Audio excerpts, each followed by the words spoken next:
So just what is behind a Dungeon Master's screen? Fritz, what do you have behind the screen? Let's explore an average game. So ideally, I have my screen set up. And it has charts, it has tables, it has references, depending if it's Advanced Dungeons & Dragons, if it's D&D 4.0, 5.0. It could be cardboard printed, it could be wood. I mean, there's a lot of different ways physically to utilize the DM screen.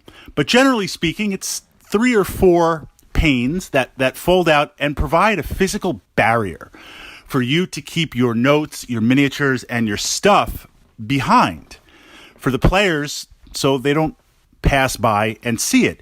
And most players will not try to look at your notes. And I'm actually thinking right now, I've never had a player actively look. But this is kind of the interesting part of D&D.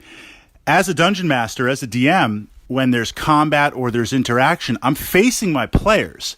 So their attention is naturally focused in my direction.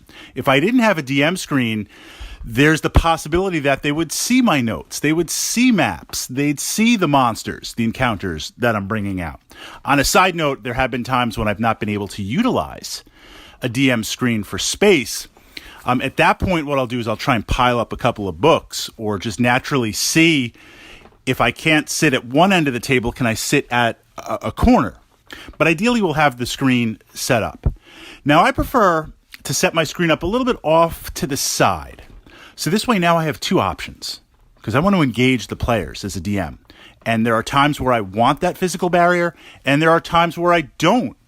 I don't want that physical barrier. When we're talking, when we're role-playing, when I'm playing the part of an NPC, a non-player character, I will be able to shift to the side and interface with the players directly. Nothing in front of us.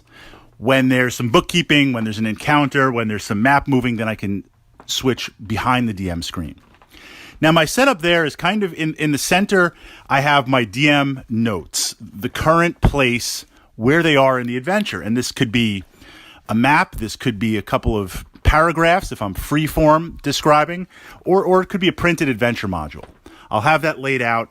And often I have a little marker, kind of these little markers, gemstone markers that I can put to mark certain key points on that page, on that map. So if there's an encounter or if there's a trap, I'll mark it on the paper.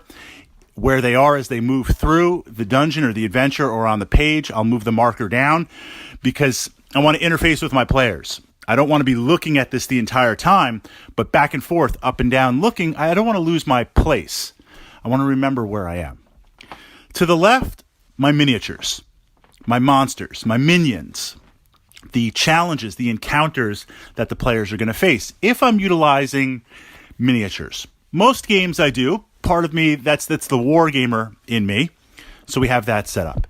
And to the right are going to be sets of dice and some scrap paper for tracking initiative or tracking hit points, making down some notes, maybe keeping track of extra experience points.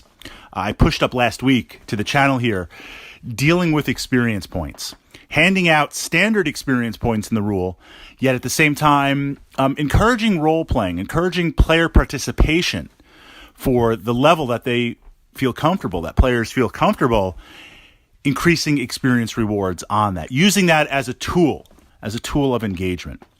That's the command center.